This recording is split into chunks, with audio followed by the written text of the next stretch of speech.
Whenever you tend to the fire of your wood stove, you're going to get a big cloud of ash flying into the room. You see all that ash coming out of here? Holding an ash vacuum cleaner by the door while you do this can be a good way to help mitigate the amount of ashes that get into the room. But what if you need both hands to tend to the fire? Well, that's why I built this holder for the nozzle of the vacuum cleaner. You can simply slide the nozzle into these rings here and just position it in front of the stove. Just turn the vacuum on. It's going to help suck up a lot of the ashes right there. And both hands are free to tend to the fire. This is cheap and easy to build, and I'm going to show you exactly how to build it right now. Okay, so we're going to start by making the base. The size pipes you have is not that important. They're going to be different for yours depending on the size of the stove and where you want the vacuum to be. But this is about a 3.5 inch nipple. So we're going to take a T and put the T on here like this. We can tighten all this up afterwards. I have a 7-inch nipple here. I'm going to put this on here like such. And attached to this T, I have two about 5.5 to 6-inch nipples. Go ahead and put them on this T here. And now use the wrenches to tighten everything up a bit. Going to want this elbow facing down from this T here. Let's tighten this piece here onto the other T. We're going to want this facing across the T. So it's going to be something like this. This elbow faces down, T's up, and these two go across here. Now let's put some elbows on the end of these pipes here.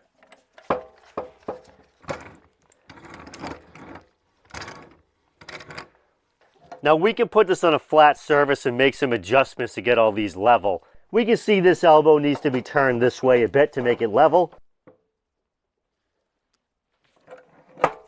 Seems to be good there. Really depends on how good you want to make it.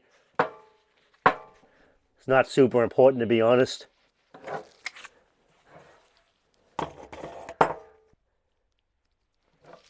So I made this piece up. It's about 19 inches. Yours is going to be different. Depends on how high you need the vacuum to be for your stove. Let's go ahead and put it inside the T so we can see how crooked this is. And we can see it is quite crooked. So let's straighten it out. If you have a level, a magnetic level, that's a good time to use it probably. I actually have one, but I don't feel like using it, so I'm not gonna.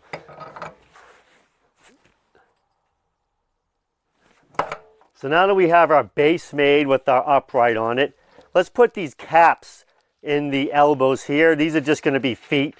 We can put felt pads on these if we're worried about scratching the floor, or just leave it as is. I'll just snug them up with a pair of channel locks. Let's just go ahead and tighten this onto the T down here.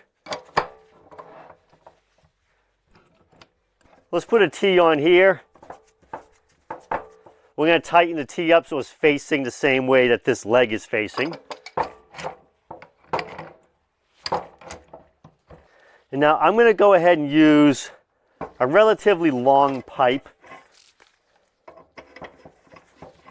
This pipe is going to be about 6.5 inches long. It's extending beyond this leg. And in the back, I'm going to use a shorter pipe here. The reason I have it like this is there's a brick wall in front of my stove, and I need this to extend beyond it quite a bit. So we're going to try this here. Go ahead and tighten these on.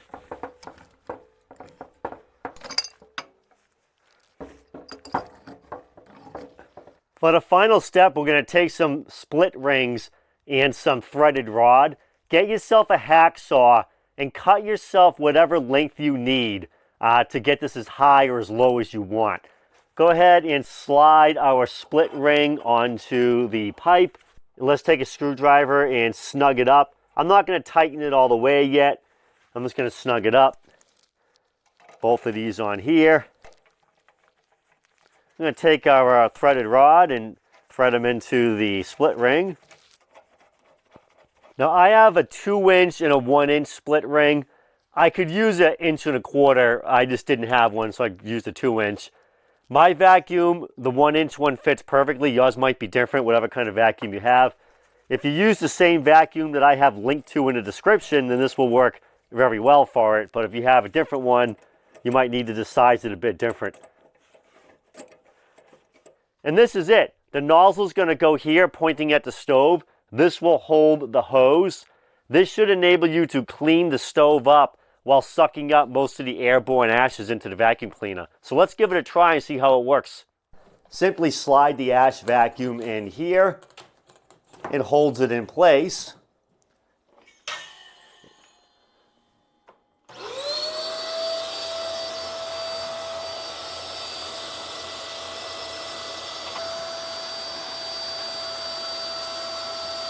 You can actually see a lot of the ashes going right to the vacuum cleaner.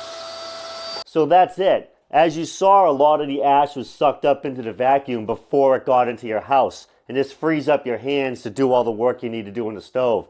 This is made from metal pipe, so the heat's not going to be an issue. It's very easy to build. If you want to learn more about the effects of wood stove ash on your health and what you can do to mitigate them, scan the QR code and go to my website. I wrote a blog on the issue. I think you'll find it very useful. Please like, share, and subscribe to my channel. And if you built this, let me know. If you run into any issues, let me know as well. I'd love to help you out while you're building it. Thanks for watching. I'll see you next time.